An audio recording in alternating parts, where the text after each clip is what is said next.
Hey, JJ, the Knicks came in averaging 117. What did you think was the strongest part of the defense, and how did you think that ended up being a factor to that? The key to the game, and we always have three keys defensively, three keys offensively. Really tonight, there was one key, and that was multiple efforts. And thought we did that throughout the game, not just in spurts. The run where they got back into it, two things happened. It wasn't Brunson hitting tough twos. It was the back-to-back transition threes that we gave up. And then on the offensive end, we had to stretch it. We just couldn't make a shot. I mean, we were generating wide-open catch-and-shoot threes from good shooters, and just couldn't knock them down. But, you go down the stretch, I think with 3 or 4 possessions where we end up either deflection or steal, and all of that was on multiple efforts. Like, we were able to sustain that for all 4 quarters. JJ, drawing a foul, an offensive foul, I should say, obviously as a turnover, it can sometimes take points off the board, but what is that type of commitment when you have, I think, 3 or 4 guys take one today, say about the defensive mentality that you had? Yeah, that's a sacrificial play. I mean, you got to put your body on the line, and our guys have been motivated to do that all year. We've been really good with charges, and for a lot of guys, I think of AR, Smart, like they're not coming over to block shots under Karl-Anthony Towns, right? It's that's your job as the low man. You can do verticality, you can block a shot, or you can take a charge. And I thought, whether it was Luka, AR, Smart, Smart had whatever, he had 1 for 10, but plus 27, really impactful game from him. I think back to the the end of the third quarter, we've got a comfortable lead, but he saves 2 points when we turn the ball over at the end of the quarter by forcing Clarkson to pass it. So the charges were great. I thought based on what they just did in Denver and the comments I made to my coaching staff, just they were more physical than Denver, which is saying a lot because Denver is a physical team. Gordon was back in the lineup, Jokic is out there. I thought they were the more physical team, and tonight we were the more physical team.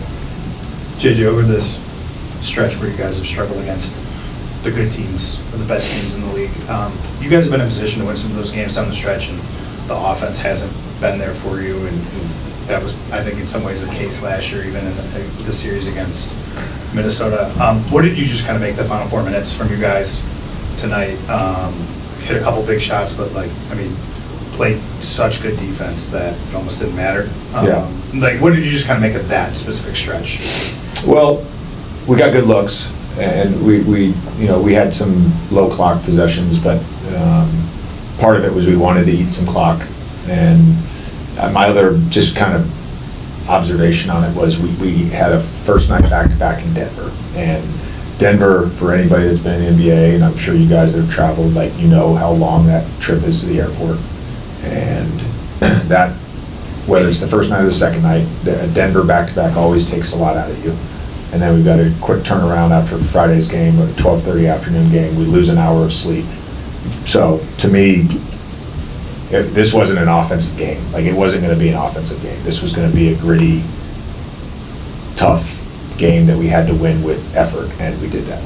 So to follow up, how many wins this season do you think you could describe that way?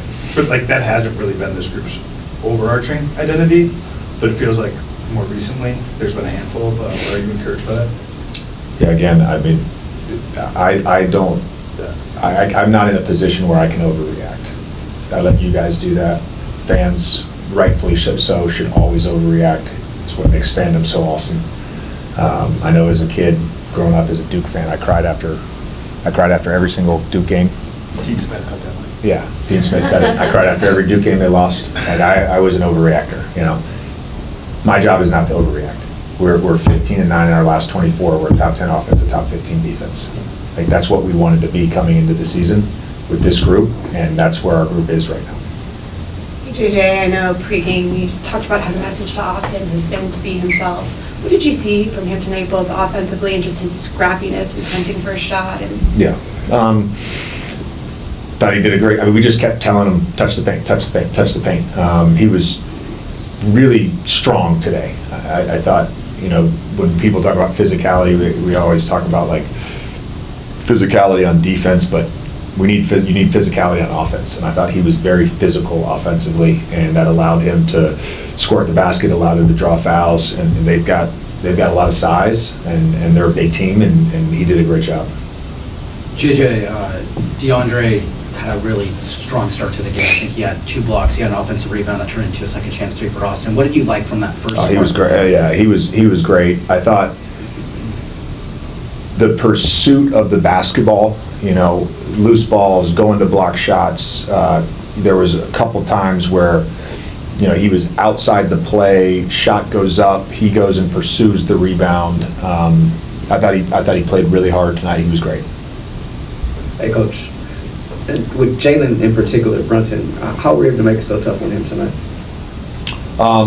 We mixed up defenses. You know, you can't give him the same stuff. I mean, we played some in coverage, we played some zone to start, we played switching groups. We had our normal flood on the baseline versus star players. Like we mixed it up, and I thought outside of you know, a broken play where he gets a wide open 3 and us going for a shot fake and him drawing fouls, I thought we did a fantastic job on him. Coach Rui started the game scoring his first 4 shots. How was he able to step up with LeBron out and help set the tone today? Just do what Rui does, and that's make shots. And we feel very confident when he catches the ball that he's gonna deliver. And I know, you know, for the guys like AR and Luka, they have a lot of confidence in him. Hey JJ, you mentioned how Jackson's become a better basketball player. Just on the defensive side, what have you seen as improvement with especially verticality while still being a guy you trust on switches against a guy like Brunson? Yeah, I mean, look, I remember when I got this job, RP, and you know, we kind of drinking out of a fire hose the first 6 weeks. During some stretch of, you know, the press conference and getting ready for the draft in 48 hours and getting ready for free agency in 3 days, like we sat down and we spent about 2 hours one day and 2 hours the next day just talking about each guy on the roster. And I remembered from Jaxson, it was like he sets a lot of illegal screens and he has a lot of offensive fouls, and then he fouls defensively. And, you know, I thought as the season progressed last year, we cleaned up the illegal screens. He got a lot better, particularly after the trade with Luka, at making pocket decisions versus shocks and blitzes, but we never really got there with the fouling and keeping his, you know, hands out of the action. He's been much better this year, and I think in terms of the verticality that you're talking about as the low man, he's the best guy we have on our team.